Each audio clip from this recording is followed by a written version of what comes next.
una pequeña presentación para quien no conozca a Eric. Imagino que aquí en la sala todos lo conocéis perfectamente, por eso estáis aquí, pero en previsión de que alguien nos vea, ¿no?, en YouTube en diferido y tenga curiosidad. Eres uno de los artistas dentro del ámbito del hip hop más originales, vanguardistas, electrónicos de la escena española. Yo soy muy fan de lo que él hace. No nos habíamos conocido hasta hoy, pero ahí yo te transmito mi admiración porque creo que eres uno de los artistas que está haciendo una música mucho más valiosa ya desde hace más de una década y media. Y vamos a hablar de eso, vamos a hablar de tu trayectoria, de tu sonido, de tu imaginario. Y yo quiero empezar con algo que a mí siempre me ha intrigado desde la primera vez que supe de tu existencia dentro del colectivo Urano Players, que surgisteis en Valladolid a finales de la primera década del siglo XXI. Y era el hecho de que ya desde el nombre, ¿no?, Urano Players, y muchas referencias que había hacia la ciencia ficción, el espacio, eso era muy nuevo en el hip hop español en aquella época. No era nuevo en el hip hop americano, porque había muchos grupos, muchos colectivos que jugaban con esa imaginería y también con ritmos muy electrónicos y con una textura muy digital y con con un imaginario muy galáctico. ¿A ti este interés por la ciencia ficción cuándo nace? ¿Nace con el hip hop? ¿Nace antes y eso es lo que luego te lleva al hip hop? Es lo que yo quería saber, ¿no? ¿Cómo comenzó esta fascinación? Hombre, yo creo que ese interés lo teníamos todos antes de hacer música, cada uno por su cuenta, al final pues por las propias vivencias personales. Yo soy del 86, pues he sido niño en los 90, pues al final también digamos que el imaginario de la cultura que me llegaba me metía muchos inputs de ese tipo. Me acuerdo del VHS del Retorno del Jedi, que le tenía trillado. Al final también es un poco como cuestión de contexto y también yo creo que venir de un lugar como Valladolid, donde aunque existieran coches voladores tardarían en llegar, pues supongo que te acabas buscando unos recursos o acabas proyectando un poco más allá de lo que ves, y lo que ves es bastante mesetario y rancio, entonces supongo que igual pues pones el punto de mira un poco más allá, ¿sabes? Es un poco como ocurrió, o sea, por ejemplo, en el nacimiento del techno en Detroit, la fascinación por el espacio exterior y la ciencia ficción era también como una manera de huir de una realidad que era claro. el gueto interior, ¿no? No sé si Valladolid es comparable a Detroit, ¿no?, como gueto, supongo que no es la misma categoría. Pues yo creo que sí, porque también en Valladolid está la FASA Renault, una fábrica de coches. Es verdad. Al final, ¿sabes? No tiene ese punto provinciano, pero tampoco es exactamente muy provincia, tiene ese punto de gran ciudad, evidente no, pero como media ciudad. Entonces como que sí que... De hecho yo en una letra decía algo de Valladotroit o algo así, porque teníamos la coña. Aparte también, por ejemplo, nos molaba mucho la música de Detroit, Platinum Pied Pipers, J Dilla, todo este rollo. Entonces, no sé, siempre, aunque sea en nuestra imaginación, siempre hemos visto un nexo con Detroit ahora que lo nombras, vaya. Pero ¿había algún deseo de escapar? Porque tú sigues estando allí, sigues viviendo allí, ¿no? Es decir, que si hubieras querido escapar, habrías tenido oportunidades, pero sigues ahí. Entonces, ¿cuál es vuestra relación emocional con Valladolid, sobre todo desde el punto de vista de lo que te puede dar a una persona creativa y una persona inquieta como tú, pues lo que no deja de ser pues una capital de provincia importante, pero vamos, no es Barcelona, claro. no es Madrid? Yo al final, pues como Valdelomar, el exilio va un poco por dentro a veces, ¿sabes? Estás como en un exilio interior, ¿no? Claro, digamos también que vivimos en una época de hiperconectividad en la que igual puedes mantenerte en una provincia como Valladolid sin la necesidad de tener que irte a otro lugar y aún así poder mantener buenas conexiones o acceder a cultura vanguardista, ¿sabes? Igual antes con Internet, pues quedarte en una ciudad como Valladolid te podía suponer no conocer muchos márgenes extra de la realidad y de la cultura, pero creo que a nosotros ya con Internet nos pilló ese punto en el que al final tienes ahí una ventana a casi cualquier parte del mundo. Luego al final también yo he desarrollado mi vida profesional, tengo un trabajo, mi vida personal, como que al final todo lo he ido manteniendo ahí.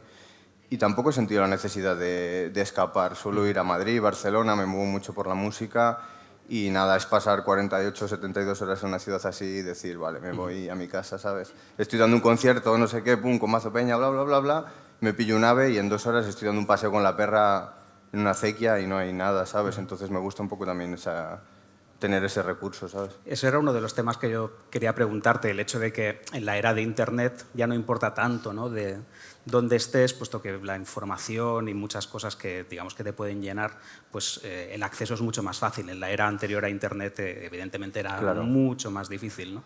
Es decir, estar en una capital de provincia significaba perderte muchísimas cosas, pues porque no llegaban las revistas, porque no había emisoras de radio de onda corta, ¿no?, que pudieran llegar allí. Los grupos no pasan por allí. Claro, no pasan las giras, evidentemente, ¿no? Igual ni llega ni la importación de discos, pero ahora que todo ese streaming, ¿no?, etcétera, pues es mucho más llevadero. En ese caso, imagino que tú agradeces, ¿no?, y haber sido un hijo de Internet, ¿no? Haber llegado a tu adolescencia cuando ya las conexiones eran bastante rápidas. Sí, totalmente. Además, como que he vivido los dos mundos, ¿sabes? He vivido el mundo del cassette, del CD, el formato físico, el pillar discos de amigos que heredaban de sus hermanos, el ir a Tipo a comprar discos, ¿sabes? Pues un poco todo eso. Y ya a una edad más avanzada, pues yo creo que Internet tuve a los 16, 18, ¿sabes? Y ahí, claro, fue como una explosión. Yo estaba muy acotado artísticamente en cuanto a los inputs y, claro, ahí fue como una explosión de cultura, vamos. ¿El hip hop fue lo primero que te atrapó cuando eras niño o empezaste escuchando otro tipo de música? Pues yo creo que otro tipo de música. En mi casa tampoco ha habido una influencia musical muy grande. Recuerdo ahí como pues, en el coche de mis padres Rafael, Julio Iglesias, cosas así. En casa no he tenido nunca una cultura muy amplia en ese aspecto, pero... Y a nivel cultural, pues yo qué sé, Backstreet Boys, Michael Jackson, pues cosas que te llegaban ahí cuando eras un niño. Pero sí que es verdad que en el momento que llegó el hip hop, digamos que sí que lo vi claramente como un punto por el que guiarme, vaya. Y en el momento en el que empezáis Urano Players, yo no sé si las referencias que a mí me remite la música que hacéis entonces realmente son las que vosotros teníais, ¿no? Pero yo la primera vez que escuché este sonido a mí me recordaba a bandas de Nueva York como por ejemplo Antipop Consortium, me recordaban a artistas como Doctor Octagon, sellos como Celestial, que era como el underground, ¿no?, Sí, del hip hop Def americano. Jux, LP, Cannibal Ox, todo eso. Cannibal Ox, por supuesto, Def Jux, toda esa movida. Claro, aquello era la hipervanguardia. Aquí era una cosa muy rara, incluso en Barcelona en aquellos años, los que escuchábamos aquello éramos unos raros iba a decir un taco, no lo digo, pero vamos, éramos rarísimos, porque claro, ni siquiera era el hip hop, que tampoco no había petado tan a lo grande, ni siquiera eso era, digamos, que la cosa más underground. Entonces, claro, la pregunta que yo me hago es, ¿cómo llegáis vosotros a ese tipo de sonido? Es decir, ¿por qué os pega tan fuerte de repente habiendo tantas otras ofertas, digamos, en las que era más fácil entrar, ya fuera 50 Cent, Eminem, etcétera? Pues no sabría decirte muy bien, pero igual tiene más culpa de eso Griffey que el Pi. Griffey. Igual tiene más culpa de eso Griffey que el Pi, por ejemplo. Porque es verdad que cuando me llegó Internet amplié mucho las miras y las referencias y todo eso, pero yo he consumido mucho rap español y rap en español también. Pero, por ejemplo, pues recuerdo un poco el punto de Solo lo Solo, Tremendo, ¿sabes? Mucho muchacho, gente que veías que tenían esos mismos códigos, pero que llevaban su movida un punto más allá, ¿sabes lo que te digo? Luego estaba gente también como Chinatown, que al final es como una especie de rap más estricto y autóctono, pues más de aquí, ¿sabes? Pero yo casi que siento más en mi ADN, pues lo que te digo, igual tiene más culpa Griffey de que yo haga lo que hago que el Pi o que Cannibal Ox, ¿sabes? Por mucha influencia que han sido muy grande, evidentemente. Claro. Yo aquí igual me podría hacer un poquillo el listo, ¿no?, y hablarte de Doctor Octagon, pero sí que quiero hacerlo porque yo la primera vez que escuché hablar de Urano Players, eso fue una asociación muy loca, pero pensé directamente en Doctor Octagon, que era un rapper tuvo su momento dorado a finales de los 90, su productor era Dan de Automator, y tenía un tema que era Earth People, donde encontré yo la primera referencia a algo galáctico y a un planeta del sistema solar fuera de la Tierra como referencia dentro de sus letras, ¿no? Decía Earth People, New York and California, I am from Jupiter, ¿no? Entonces decías, hostia, este tío es un alienígena. Y luego me encuentro a unos tíos de Valladolid que utilizan, digamos, que una referencia muy clara a Urano, ¿no? Otro planeta, no sé si es el segundo o el tercero más grande del sistema solar, pero vamos, o sea, un planeta también ahí con mucho empaque. ¿Por qué Urano? Porque tiene unas resonancias muy poderosas y no se había utilizado, o al menos yo no las había encontrado. Pues el término en origen, en su primer principio, viene de Susana Azar y Porre, que a raíz de un tema de Tremendo Menda, precisamente, el de levanta esas manos hasta que toquen con Urano, ¿sabes?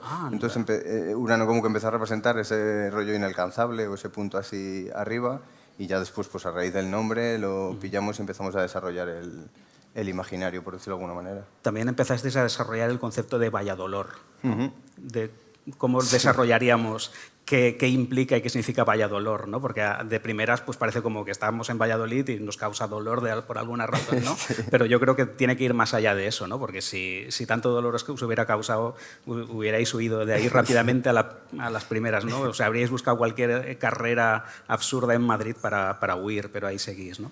Pues es un término que a nosotros nos viene heredado ya, o sea, no es algo que nosotros hayamos creado, como que es pues el típico término de una ciudad que acaba moviéndose así un poco en las alcantarillas, y como que representa un poco esa cara B de la ciudad, ese Valladolid no turístico, ese Valladolid un poco pues más del barrio, el extrarradio y todo eso, ¿sabes? Y al final también el otro adjetivo con el que crecíamos era Fachadolid, ¿sabes? Entonces, sí, pues, eso está mucho más extendido. Mira que Valladolid suena fea, pero Fachadolid es tremendo, ¿sabes? Sí, y ahora mismo, como hay fachas en todos los lados, tampoco es algo que nos distinga especialmente, ¿sabes? Sí, Yo veo el mismo número de fachas en todos lados. Entonces Valladolid como que, no sé, tiene esa potencia porque como que es un nombre feo, ¿sabes? Y como que parece que es peyorativo, pero en el fondo es como casi un orgullo, ¿sabes? Yo voy por ahí y me contaba una compañera de trabajo, por ejemplo, que estaba en Santander haciendo un escape room y le dice, no sé qué, ¿dónde sois? De Valladolid. Y dice, hombre, de Valladolid, no sé qué. Y joder, pues eso está guay, ¿sabes?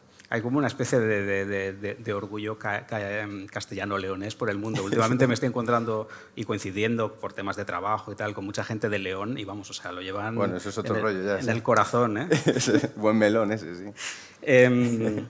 Lo nuestro es amor-odio, ¿sabes? Es como ese...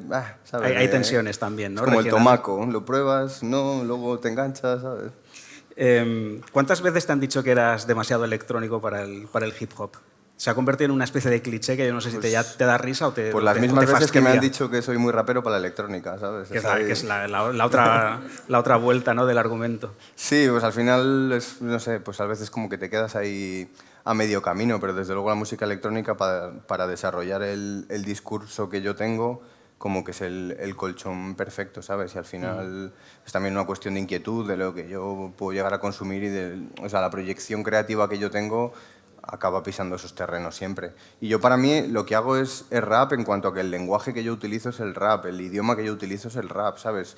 Por herencia es lo que a mí me ha llegado y es lo que yo utilizo y no creo que eso se tenga que limitar a que la música tengan que ser sampleos de soul o movidas así, al final, y más en esta época, ¿sabes? Que está todo tan mezclado, pues...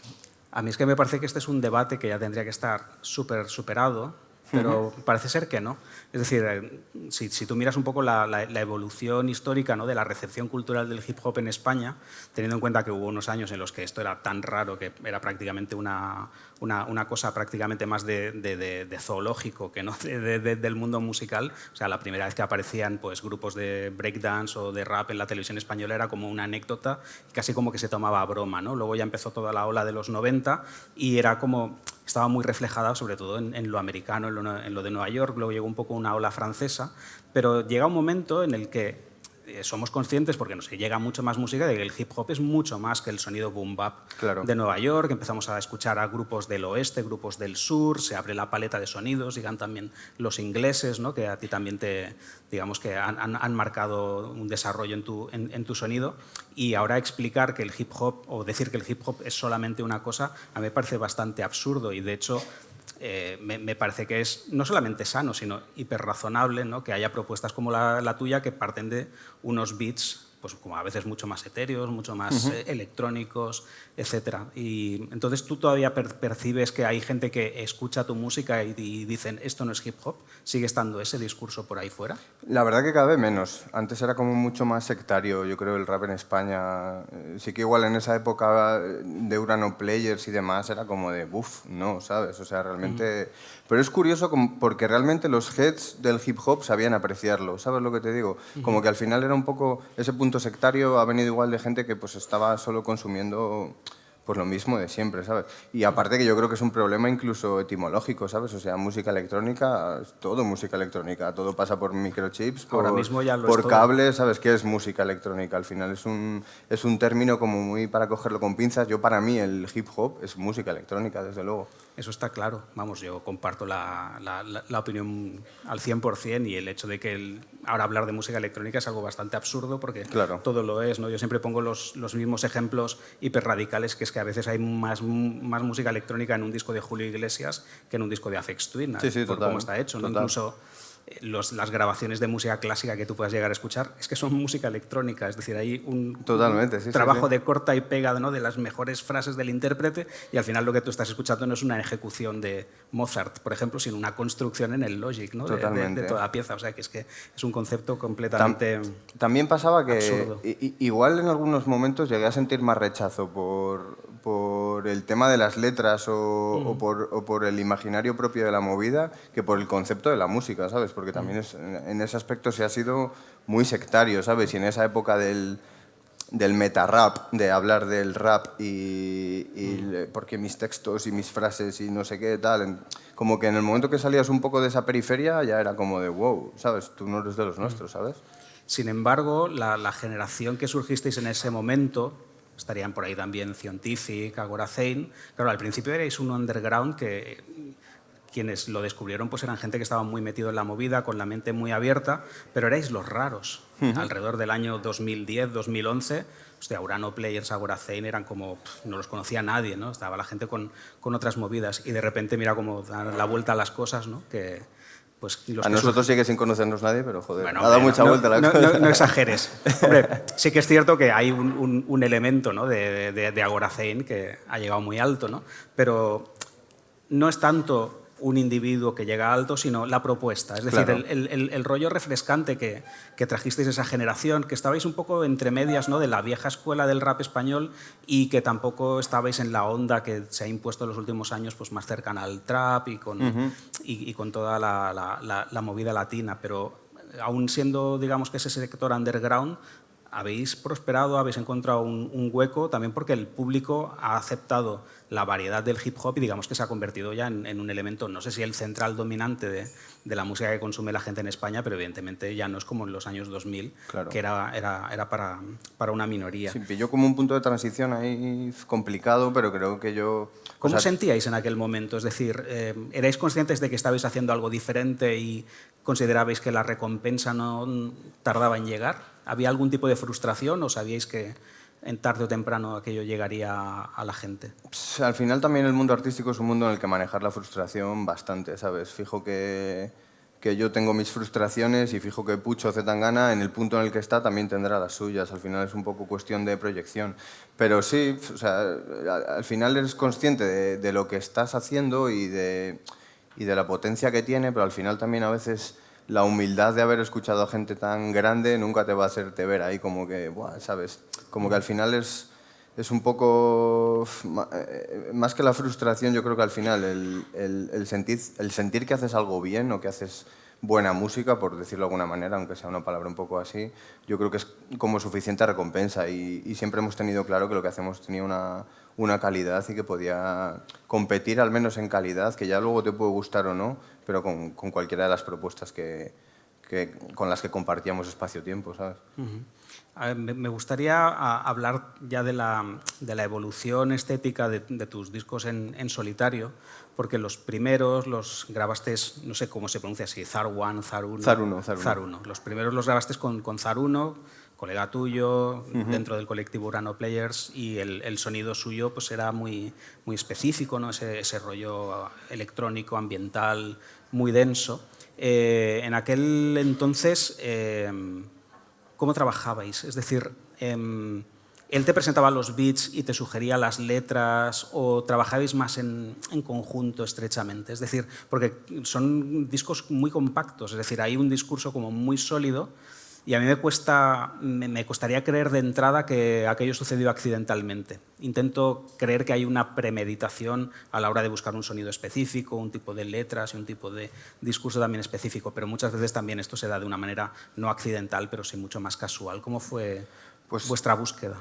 Se da la situación en concreto de que yo a Azar le conozco desde el colegio, ¿sabes? Él es de Laguna, del pueblo en el que vivo yo, o sea, nos conocemos de toda la vida, hemos compartido influencias. En todos los grupos que los dos hemos estado los dos, ¿sabes lo que digo? Es una persona con la que llevo como desde el principio de nuestro camino. Y entonces ha sido una cuestión súper natural y ha sido una evolución completamente conjunta.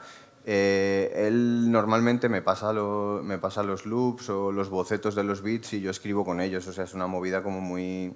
que nace así. Yo suelo hacer todo en general así. Yo siempre escribo con música, no suelo escribirme un tema y luego buscarle música. Y con Zara, evidentemente, pues claro, hay una sincronía brutal.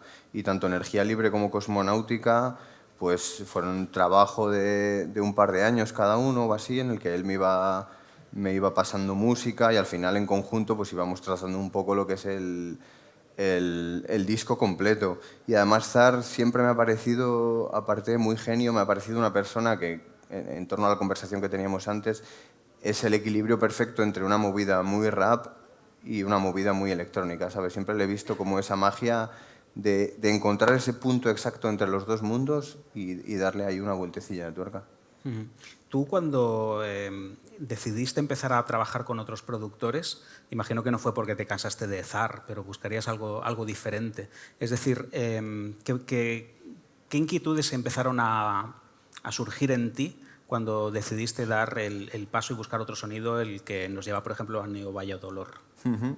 Pues después de Cosmonáutica sacamos un single que tiene un nombre así como raro, que ya era como una especie de tanteo al grime, ¿sabes? Ahí ya como que Zar y yo nos queríamos enfocar un poco en ese punto. Entonces yo creo que ese fue un punto de inflexión. Luego tuvimos ahí como un paroncillo de un par de años o así y yo volví con Balaclava. Entonces ahí como que sí que tuve esa necesidad artística de explorar nuevos mundos y como que el grime fue una especie de excusa como para empezar a buscar ahí un poco más allá de lo que yo estaba haciendo. Es algo, siempre había tenido el punto de vista ahí en hacer algo así muy británico, muy grime, pero también yo creo que es un proceso de años de artesanía, el adaptar mis letras a esas estructuras, esa economía del lenguaje, de conseguir desarrollar conceptos complejos con muy pocas palabras.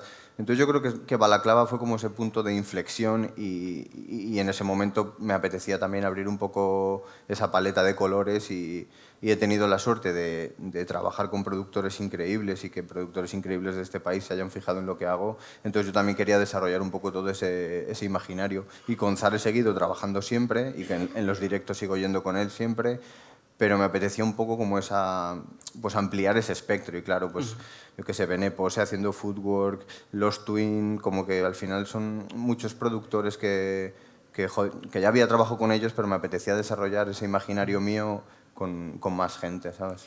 Yo te preguntaría cuándo te pega fuerte por el grime, pero hay algo aquí que me parece incluso mucho más interesante y es cómo la escena urbana en España, por decirlo de alguna manera, no ha sido receptiva al sonido inglés. Y mira que lleva tiempo, ¿no? Lleva ya dos décadas, ¿no? El grime como género. Tú empiezas a explorarlo hacia finales de la década pasada, es decir, cuando el grime ya era un género que había pegado un pelotazo, había muerto, había resucitado, había vuelto a tocar el cielo y ahora sigue siendo un género que tiene pues, mucha fuerza, ¿no? Pero siempre en la música que se hacía aquí no era una referencia. Entonces, en tu caso es un poco singular, por no decir raro, porque eres de los pocos que has decidido, pues eso, o sea, inspirarte en la manera de rapear que implican métricas diferentes, ¿no? Barras diferentes, temas diferentes, inflexiones diferentes, pero a la vez que tiene un potencial tremendo, ¿no? Entonces, yo no sé si te has sentido solo, imagino que sí, porque es que no sé si hay alguien más haciendo este tipo de música a este nivel, incluso te inventas un alias, ¿no? Que es Flateric, ¿no? Entonces, ¿cómo sucedió? O sea, ¿qué es lo que a ti te hizo pegar este cambio? Es decir, ¿tú habías entrado en el grime original o en la época de los primeros años o llegaste ya en la segunda etapa cuando, por ejemplo, artistas como Stormzy son los que lideran la escena? ¿Cómo fue tu entrada en El esto? primer tanteo creo que fue Dizzy Rascal. Lo que más recuerdo, lo que más atrás recuerdo es el I Love You de Dizzy Rascal. No sé si, Palabras mayores, no sabría decirte si de algún disco de Serie B. Yo recuerdo un artículo de Grime en Serie B hace bastante, pero no sé, como que eso nos había llegado bastante. Ya en la época O sea, eso antes de Urano Players. Y Sí, ya en claro. Urano Players, por ejemplo, Aquellos 2004. Roll Deep o movidas así nos llegó también. Y al final, siempre haciendo ahí un poco retrospectivas, creo que siempre he tenido un mínimo pie puesto ahí, porque ya, por ejemplo, con Zaren, Energía Libre, Keep Walking o Subterráneo son temas como que beben muchísimo del grime y las propias estructuras son bastante grime. Pero al final, yo qué sé, en mi proceso de artesanía necesitaba yo creo que como pulir más aspectos para llegar a hacer esa movida bien, ¿sabes? Y como que en ese momento ya vi que pues como que todo se dio para que así fuera. Y es verdad que, por ejemplo, aquí en España, pues un poco así, colonia yankee, como que siempre nos hemos fijado muchísimo en eso. Y ya no por el grime, incluso en el rap, ¿sabes? Grupos hay como London Posse o cosas así aquí en España prácticamente no los escuchaba nadie. Pero no sé, a mí siempre me ha parecido muy interesante del grime esa manera de juntar, pues lo que hablábamos, la electrónica con, pues un poco con el rap, ¿sabes? Aunque tenga unas influencias un poco distintas o más jamaicanas o que quizás el rollo más Nueva York o americano, no sé, me ha parecido siempre un género muy, muy guay, muy rabioso, muy... No sé, y como que pegaba mucho también con mi narrativa, ¿sabes? Me he encontrado con el problema de que, por ejemplo, el castellano es un idioma con muchos menos monosílabos que el inglés y entonces pues cuesta mucho desarrollar eso. Pero al final yo siempre he destrozado los géneros. O sea, yo cuando hacía rap tampoco es que fuera ahí técnicamente muy bueno, muy... No sé, como que siempre he tenido ese deje propio y con el grime pues similar, ¿sabes? Tampoco buscaba hacer, no buscaba ser Skepta en español, ¿sabes? Simplemente era como un recurso narrativo y estético, ¿sabes? El nombre de Flateric, ¿de dónde sale? No sé si os acordaréis de un muñeco que se llamaba Flateric. Sí, pues de ese sale. ¿Viene de ahí? Sí, sí, sí, de Vale. Mr. Oizo, sí. Para quien no lo conozca, protagonizó, hostia, ahora no me acuerdo de qué marca era. Un anuncio de Levi's. Un anuncio de Levi's. Aquello fue una creación de Monsieur Wassou, que era un Sí. productor, bueno, en realidad era el director de los videoclips del sello de Laurent Garnier, que luego hizo un álbum y luego se metió a director de cine y ha hecho tiene unos películas. peliculones Sí, sí. increíbles. Está la de la rueda asesina, Rubber. que es un Guay. neumático asesino que va matando. Increíble. Y entonces se inventó un muñeco que salía en el anuncio que era un trapo amarillo que era Flateric. Y claro, yo cuando vi que tenías el alias Flateric, pues yo digo, ¿será referencia? Pues de eso viene. Aparte que es un artista que me flipa, tengo muy marcado de pequeño el recuerdo del anuncio. Ajá, claro. Y no sé, pues así, un muñeco así como muy espigado. Es que muy... claro, serías adolescente en aquella época o preadolescente incluso. Sí, sí, incluso. yo creo más pre que sí. Pero vamos, lo recuerdo mucho, me marcó mucho y el tema era increíble. El flat beat. Flat beat era... Y era Flat Eric con C y yo Flat Eric con K, aunque en el DNI soy con C. Porque a mi madre no dejaron ponerlo con K, pero pues ahí un poco jugando con eso. Pero sí es del, vamos, has dado en el clavo. Aquel tema era brutal porque era muy roto, tenía un bajo súper gordo. No era hip hop, pero se podría rapear encima. O sea, era como pre-grime y todo eso. Sí. Entrevisté yo a Monsieur Wassou cuando sacó aquel tema. O sea, era un fricazo el tipo. O sea, como muy... Yo creo que le había sobrepasado la fama y a la vez se la sudaba todo. Es bueno, vale, mira, ha pasado esto, no entiendo al mundo, está todo el mundo completamente loco. Si haces una peli de un neumático que va asesinando gente, fijo que te la suda un poco todo. Eso está completamente claro. En el año 2020 llegamos a Neo Valladolor. Aquí yo veo otra referencia y yo creo que como ya he acertado algunas, digo, ¿esto es alguna referencia a la película Akira? Claro, sí, de Neo Tokio, está a punto de explotar. Sí, sí, sí, total. Y de hecho, en el maxi anterior que salió de Molecular y Banta Black, la portada es un homenaje a Akira completamente, vamos, sí, sí. ¿Qué conexiones hay entre Valladolid y Neo Tokio? Pues hay mucho payaso, la verdad. Algunos van en moto y otros no, pero hay mucho payaso. Nada, pues un poco ese concepto como de agujero también, de al final Neo Tokio está construida a partir de esa explosión. Del año 2020, además. Aparte de eso, sí, se dieron como muchas casualidades. Entonces, no sé, pues era un recurso, Akira me flipa, tanto la película como el cómic, y era como un imaginario que me venía al pelo. Y ya llevaba tiempo pensando en algo así. Y ya Valladolor, que es una palabra, lo que te digo, como muy tosca y muy fea, por decirlo de alguna manera, y meterle el neo, era como Neo Valladolor, ¿sabes? Dios, creo que nadie llamaría un disco así, ¿sabes? Sí, sí. Pero, no sé, con valentía. Cuajo. Aquí realmente lo interesante del disco es que trabaja un concepto que en la música británica, sobre todo lo que son los márgenes experimentales de la música de beats, dubstep, etcétera, etcétera, se había trabajado mucho, pero aquí no lo había, ¿no? Que es trabajar con la idea de la distopía, ¿no? De imaginar un futuro posible, pero con un punto catastrófico. Yo cuando escuchaba ese disco, o sea, las referencias que a mí me venían a la cabeza y precisamente por lo que conecté tanto es porque me recordaba pues, a productores como Code 9, ¿no? Es decir, que llevaba mucho tiempo desarrollando, ¿no? Un concepto, ¿no? De una música hiperfuturista, pero con un punto hiperoscuro, tremendista, pero a la vez todo muy sostenido pues, con el fondo académico que tiene él, ¿no? Que aparte de ser un gran productor y un gran gerente, ¿no? De su propio sello, es un tipo que tiene una tesis doctoral hiperbestia y que trabaja, digamos, que todo lo que es el análisis de la realidad cultural a partir de parámetros sociológicos, ¿no? Entonces, aquella visión distópica era un ejercicio de estilo o estaba basado en desazones que tú pudieras tener. Es decir, ¿hasta qué punto era pues eso, una exageración o era un reflejo de cosas que tú percibías como, bueno, nos estamos adentrando en un periodo histórico donde yo percibo una serie de cosas y las reflejo aquí? Pues es curioso porque fue como una especie de recurso estético, pero también como una especie de proyección del presente. Al final las distopías las visualizo de esa manera, ¿sabes? Como proyecciones del presente, como una especie de crítica de tu presente, pero proyectándolo hacia el futuro. ¿Y qué pasa? Que de repente vino la pandemia, claro.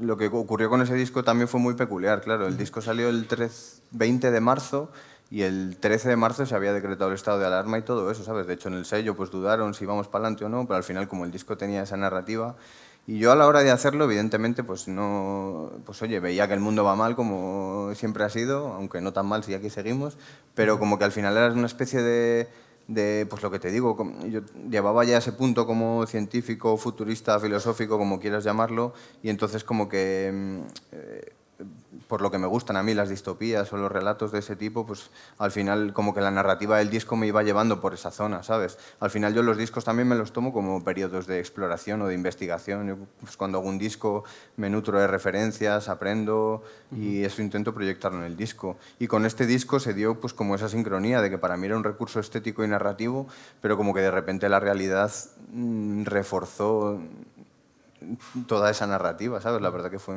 bastante curioso. A la hora de nutrirte, ¿qué es lo que consumes, ¿no? Para estar en contacto con la realidad o imaginar? Es decir, eres muy lector, ves muchas películas, lees muchos los periódicos, que para, digamos, que crearte una imagen distópica de la realidad es lo mejor que hay, ¿no? Porque prácticamente solamente se dan noticias malas, es lo único que vende y lo único que nos dan. Entonces, me interesa este proceso de nutrición intelectual. ¿Cómo es tú, cuando no estás escribiendo letras, cuando no estás en el estudio o currando y tienes tu momento de ocio, ¿con qué te llenas? Pues sí que leo, tampoco es que sea un lector ahí muy devorador, pero sí que leo, siempre he intentado leer bastante, me molan bastante los cómics también, las películas evidentemente, aunque por ejemplo con las películas sí que he notado, antes consumía muchísimo más, ahora mi capacidad de atención noto que se ha visto muy ¿Lo notas? reducida, ¿sabes? Sí, sí. Yo creo que lo Si notamos voy al todos, cine igual un poco menos, pero en casa cada vez me cuesta más mantener ahí un periodo largo de tiempo viendo algo, ¿sabes? De hecho, me alegro de haber visto películas, yo qué sé, como Stalker, películas de Tarkovsky, yo creo que ahora mismo si las enfrentara no lo haría de la misma manera, ¿sabes? Algo que hace años me pude ver casi de una tirada, ahora mismo creo que no sería capaz. Entonces, un poco pues como todos, pues un poco de todo, la todo el verdad. mundo habla de eso, ¿eh? Cuesta poner el móvil en modo avión y olvidarte de él. Me da pena, la verdad, que es algo que tampoco puedo controlar demasiado. ¿Crees que afecta a tu rendimiento creativo o solamente a tu capacidad de concentración ante pues eso, pues una película de 2 horas lenta, ¿no? O algo Sí, así? yo creo que probablemente sí que afecte, la verdad. Al final, pues eso, son inputs que te llegan y si no sabes digerirlos pueden ser ahí contraproducentes, ¿sabes? Hay muchas cosas ahora mismo que nos llegan que no somos capaces ni de asimilar ni de masticar, ¿sabes? Te lo tragas como un perro un cacho de pavo y igual lo vomitas, claro. Si Neo Valladolores es Akira, tu siguiente disco, que es Cubits, es un poco Ghost in the Shell, ¿no? Es una especie también de exploración, ¿no? Del mundo de los datos, de la información, de esta realidad paralela en la que vivimos, ¿no? Donde tenemos una realidad que la podemos tocar, que la podemos ver, pero en realidad debajo o encima o dentro de esta realidad hay un flujo de datos, de información y que realmente es lo que está condicionando todo, ¿no? Es decir, nos conocen a través de los datos que nosotros utilizamos, esa misma presencia de tanta información es la que nos distrae de la realidad y de lo que realmente buscamos. Entonces, ¿hasta qué punto te preocupa o te estimula esta doble superposición de un mundo real y un mundo virtual en el que vivimos y del que ya no podemos escapar? Igual se puede escapar de Valladolid yendo al espacio exterior, pero de esta doble realidad no. Sí, es complicado, la verdad. O sea, me parece positivo la cantidad de información y de conocimiento que hay ahora mismo disponible. Pues como decía Escotado, todos llevamos una biblioteca de Alejandría en el bolsillo, por decirlo de alguna manera. Estaba pensando en él ahora mismo. Pero claro, la movida es gestionar todo eso. O sea, realmente es muy peligroso. Al final, tanta información mal procesada yo creo que es completamente contraproducente y al final no es un conocimiento denso, no acaba viendo profundidad, acaba siendo todo volátil, como muy etéreo, ¿sabes? Y, por ejemplo, en el arte se está viendo, ¿sabes? Al final es una cuestión de consumo, reciclaje, consumo, tirar, consumo, reciclaje. Es tremendo, ¿sabes? Veo positiva la situación, al final siempre intento tener una mirada un poco positiva de todo.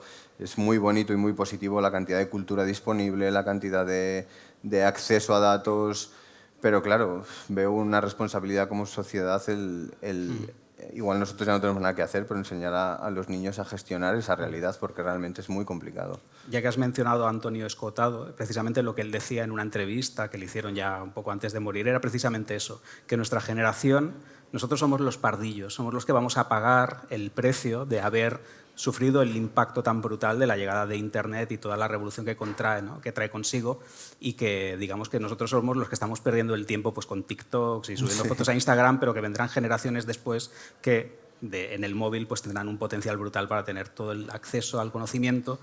Yo creo que es una visión muy utópica, creo que es la correcta, pero no sé si hasta qué punto confiar, ¿no? en el rendimiento de la especie humana, ¿no? en ese sentido, pero evidentemente esa posibilidad está Peligroso. Está ahí. Y cómo nos exponemos, cómo... Claro. ¿Sabes? Al final, antes estábamos más como una especie de celda en la que cuando querías que se te viera, salías y pues intentabas ahí como darte luz y proyectar.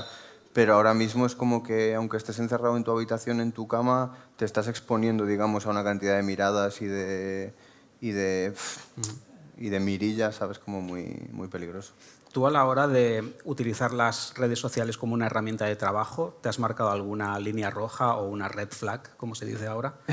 Es decir, porque hay gente que no tiene ningún tipo de problema en exponer su intimidad y utilizar, ¿no? digamos que esa exposición pues para llegar a un público, para vender un producto. Hay gente que es mucho más reticente y hay gente que es incluso muy pudorosa en ese sentido, y también hay un grupo importante de artistas que lo ven como algo horrible y que si lo pudieran evitar lo harían, y llegan al punto de subcontratar a alguien para que les lleve el Twitter y el Instagram y olvidarse del móvil para siempre. ¿Tú en qué categoría estás?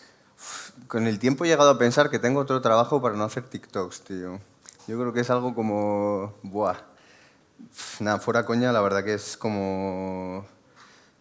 ¿Sabes? No tengo tampoco marcada ninguna línea roja, pero hay cosas que desde luego no me nace hacer, ¿sabes? O sea, yo no voy a hacer un tema pensando en un baile que pueda pegarse o dar mucho la turra o, ¿sabes?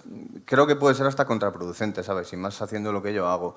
Creo que por mucho dar la turra o intentar moverlo o hacer una cantidad de cosas increíbles, que tampoco creo que llegan a muchas más personas, que estaría encantado de llegar, pero no voy a pasar por ciertos aros como que... Y tampoco, no sé si es amor propio o ser un rancio, ¿sabes? Pero creo que hay cosas que... O sea, yo no quiero que me tiren cacahuetes, ¿sabes? Creo que a veces el tema de los likes se ha convertido en que te tiren cacahuetes, ¿sabes? Estamos como una especie de zoológico, cada uno va a ver a un animal, tira unos cacahuetes, se entretiene y se pira, ¿sabes? Yo creo que no mi misión, pero como que mi inquietud no es esa, desde luego, ¿sabes? Afortunadamente puedo ser un privilegiado o igual todo lo contrario, en que tengo un trabajo que me paga las facturas, entonces puedo afrontar la música como con una pausa y con una delicadeza distinta, ¿sabes? Entonces no siento la necesidad de hacer otro tipo de cosas. De esto no hemos hablado, pero tú eres profesor, ¿no? Bueno, Las soy auxiliar clases... educativo, no soy profesor. Estudié educación social, trabajo en un colegio de educación especial y pues ayudo a profesores en clase con actividades de deporte, comedor, transporte. El hecho de que tú tengas un trabajo y no lo hayas abandonado, ¿qué significa? ¿Que te gusta mucho tu trabajo o que la música no te ha ido tan bien como para dejarlo. Porque si tú haces ese trabajo, entiendo que tiene que haber mucho de vocación. Es decir, el tema de la educación especial es algo delicado, pero es algo que también exige pasión. No se mete ahí cualquiera y no aguanta ahí cualquiera, ¿no?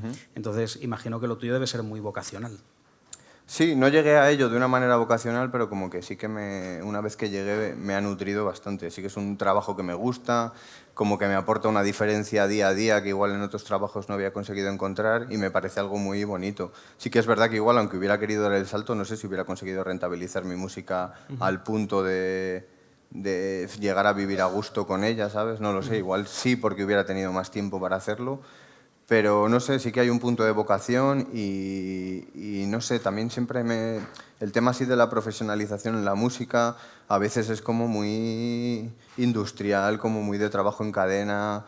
Tendría que estar, o sea, estaría obligado a hacer una cantidad de temas en un periodo de tiempo o a cada poco tiempo presentar ahí proyectos o cosas y desde luego que no, mi modus operandi no es ese. Pero aparte es verdad que mi trabajo me gusta, es muy bonito y pues quiero mucho a la gente con la que trabajo, ellos me quieren a mí y oye, pues lo bueno es que me ha dado una independencia también en lo creativo y aparte como que soy capaz de compaginarlo. Yo al trabajar en un colegio trabajo de lunes a viernes, tengo buenas vacaciones, ¿sabes? Eso está muy bien, entonces puedo compaginarlo bastante bien. Tengo el salario mínimo interprofesional, pero bueno, pues el resto intento hacérmelo con la música. El álbum que has grabado con Mercabae, Cubits, es un disco muy atrevido. Es un disco de este tipo solamente lo puede hacer alguien que no tenga miedo a, digamos que a Alguien toparse. que tenga otro trabajo. Solo. Sí, alguien que tenga otro trabajo. Sí, alguien que no tenga miedo. Es que en la música actual se lleva tanto la copia por el miedo a no llegar. Pero claro, es que estamos en una realidad en la que ahora mismo el trabajo del artista ya no se rentabiliza como antes con ventas de discos. Y si no tienes una buena gira, pues tampoco lo rentabilizas con el directo. Ahora, digamos que la manera de rentabilizar es que tu música tenga un impacto y que luego vengan las marcas detrás, ¿no? A ofrecerte X y tal, ¿no? O directamente que tengas tantas reproducciones que finalmente pues acabes percibiendo unos royalties interesantes a través de Spotify, pero si no consigues eso te quedas en una especie de limbo, ¿no? Donde puedes llegar a un colectivo pequeño, o un colectivo pequeño dentro de lo que es la gran magnitud de Internet puede ser muy grande, pero claro, es que estamos hablando de quien lo peta a lo grande con unas cifras de millones de reproducciones, ¿no? Entonces eso es, digamos que marca una gran diferencia, ¿no? Entonces a mí lo que me fascina de este disco es lo valiente que es decir, no tiene miedo a entrar en territorios que no son los habituales en la música urbana. Para la gente que escucha música electrónica, evidentemente es un terreno mucho más conocido, porque ahí escuchas footwork, escuchas grime, escuchas dubstep, escuchas techno, escuchas un montón de cosas, pero que claro, que normalmente tienen su razón de ser pues en la pista de baile. Entonces apareces tú rapeando, entonces digamos que quien quiera bailar pues igual le corta un poquito el rollo, con lo cual también añadimos otra capa más de valentía, ¿no? Y encima luego hay todo el subtexto, ¿no? Pues de una reflexión sobre esta vida que nosotros tenemos en una gran nube de datos, ¿no? El Big Data que lo domina todo, ¿no? Cuando hicisteis este disco, ¿qué erais? ¿Visionarios, suicidas, inconscientes de lo que estabais haciendo? Porque yo te tengo que felicitar, me parece tremendo disco y a la vez tan singular que me da pena de que no haya tenido una mayor repercusión de la que debería haber tenido, evidentemente. Pues igual no la ha tenido por eso mismo que dices. Supongo que también hay cosas que a veces, yo qué sé, pues cuesta digerir o como que, no sé, no que la gente no esté preparada, pero como que igual son terrenos que no le apetece pisar, ¿sabes? Al final nosotros la única inquietud que teníamos, y nació a raíz de hacer Molecular, era un poco pues esa sinergia que habíamos sacado los dos, seguir desarrollándola. Al final Merkaba es una persona muy enfocada en la música de pista, ¿sabes? Es muy genio en cuanto a que abarca como muchos estilos y todos los hace muy bien. Y yo al final también en esa búsqueda de adaptar mi rap a la música electrónica, pues era como una figura muy clave para poder desarrollar ese concepto. Y al final Qubits, nosotros tal y como lo vemos, tiene ese punto de que es un disco por capas. O sea, al final es un disco en el que tú simplemente puedes pinchar un tema en un club y que la gente lo baile y lo disfrute. También puedes escucharlo en casa y pararte a pensar en las letras, sin entenderlas, pero pararte a pensar en ellas.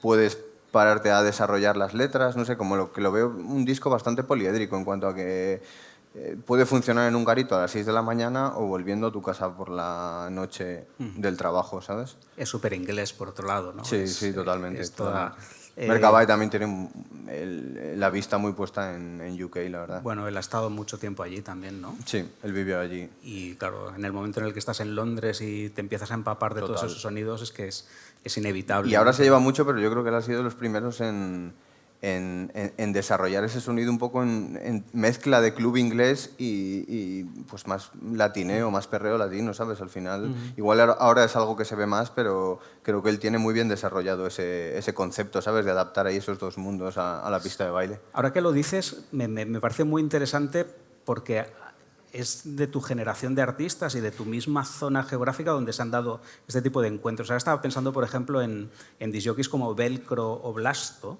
que también han estado en UK. Por ejemplo, Blasto mezclaba mucho rollo UK con bacalao. Que fue el primero aquí en España que empezó a reivindicar el maquineo y el bacalao, mucho antes de que hubiera toda esta ola nostálgica de la ruta, pero claro, lo conectaba con un sonido raver inglés y era súper original, ¿no? Entonces, sí, yo no sé qué os echaban en la comida, pero vamos, o sea, habéis acabado dando con fórmulas súper originales, cosmopolitas, pero a la vez también muy de la tierra, ¿no? Muy de aquí. Tiene ese punto castizo, claro, también. Juega a esos dos caminos. ¿A ti el rollo bacalaero te tira de alguna manera o no? A mí me pilló muy... O sea, yo no es que lo haya sido, pero yo al final en mi barrio toda la gente, o sea, los mayores que me rodeaban era bacalao a saco, ¿sabes? Allí estaba la Tecnoflash en Melgar, en un pueblo por allí cerca, iban a ver a Carl Cox, Kazuki Mura, DJ Hell, yo qué sé, toda esa movida.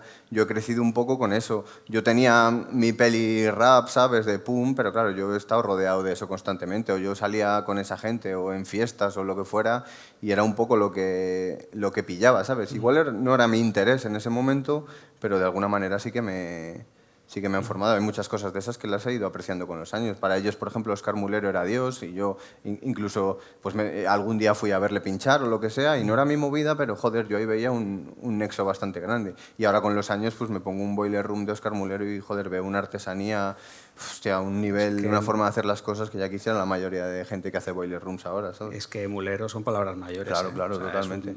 Entonces eso sí que lo agradezco. Al final, pues imagínate, Valladolid, provincia, pues era eso, punkis o bacalas, ¿sabes? Era pues, punky rockers o bacalas, tampoco había mucho más.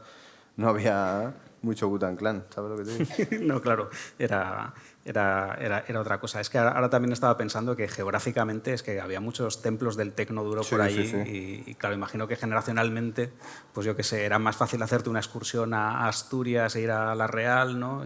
O a la Tecnoflash, por ejemplo, que no irte a Londres. Y en Valladolid había mucho garito, camarote o cosas así. Eran antros de estos de electrónica que fueron a pinchar toda esa gente.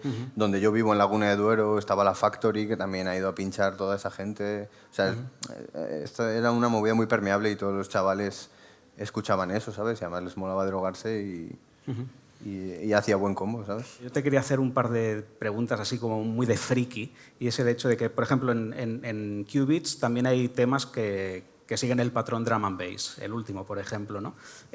Con el drum and bass, ¿qué tal te has llevado con el paso del tiempo? Porque hay un drum and bass que fue muy rapeado, pero aquí me acuerdo que la gente del hip hop el drum and bass nunca le terminaba de entrar. Ya, no, como que hubo una época ahí, pues yo qué sé, finales de los 90 o así, que estaba como muy presente, ¿sabes? Como que o en estas mismas fiestas de las que hablo, o sea, al final esta gente también en Bacaladero como que metíamos ahí, lo mismo escuchaban techno que drum and bass, o sea, tampoco era como una movida mientras fuera duro y rápido, les daba igual lo que fuera. Era una movida muy concreta, ¿sabes? Pero el drum and bass me parece un género increíble y al cual veo un nexo con el hip hop muy grande, ¿sabes? En cuanto al uso de breaks, ¿sabes? Las corrientes de las que mama y no sé, siempre le he visto un nexo bastante grande. Es que me parece muy interesante y me da pena que aquí no se haya desarrollado un poco ese rapeo sobre drum and bass que me parece maravilloso. Es que es lo más grande. Aparte es que cuando yo escuché el último tema del álbum de Qubits, es que aparte era ese drum and bass oscuro de finales de los 90, lo que se llamaba tech step, ¿no? Me recordaba a Ed Rush, Optical y todos aquellos, Fotech y toda esa gente, y vamos, o sea, a mí eso me toca mucho la fibra. Entonces, claro, yo me derretí y dije, hostia, esto es gloria bendita. Y luego está el último tema de Neo Dolor, que es un homenaje a Faithless, Insomnia, I Can't Get No Sleep. Hace poco murió Maxi Jazz. ¿Cómo te sentó la noticia? Pues me dio pena, la verdad. Además que Por ejemplo, yo también en casa, cuando era pequeño, tenía La Viva, ¿sabes? El canal alemán de Hostia, música. ¿cuánta gente de tu generación se ha educado con La Viva, el sí, canal por cable alemán de videoclips, Sí, que sí. tenía mogollón de videoclips raveros, Eurodance y esas cosas. Sí, también me jodieron y me engancharon a Linkin Park o Limp Bizkit o cosas así que son más reguleras, pero también me dio mucha buena mierda. Y, por ejemplo, Faithless era... wow, cuando salía ese vídeo del de Insomnia era como... wow, Súper épico, esta movida, ¿sabes? Y Pues- nada, es un homenaje que se me ocurrió, el ritmo es de JM y la idea de agregar ahí las voces esas fue mía, lo trabajé con Arto en el estudio y pues, yo tenía muy claro que quería hacer el homenaje y bueno, pues como que cuajaba muy bien con el sonido del tema y es un tema que me gusta mucho, la verdad. Nos hemos quedado con ganas de más, pero tenemos que llegar al final, así que te seguiremos escuchando y disfrutando tu música y como siempre digo, cada vez que quieras venir aquí nos llamas, oye, que quiero venir y seguir hablando y aquí tienes las puertas abiertas siempre. Muchísimas gracias por todo, ha sido un placer y espero que sí Muchas os gracias ha a todos. gustado.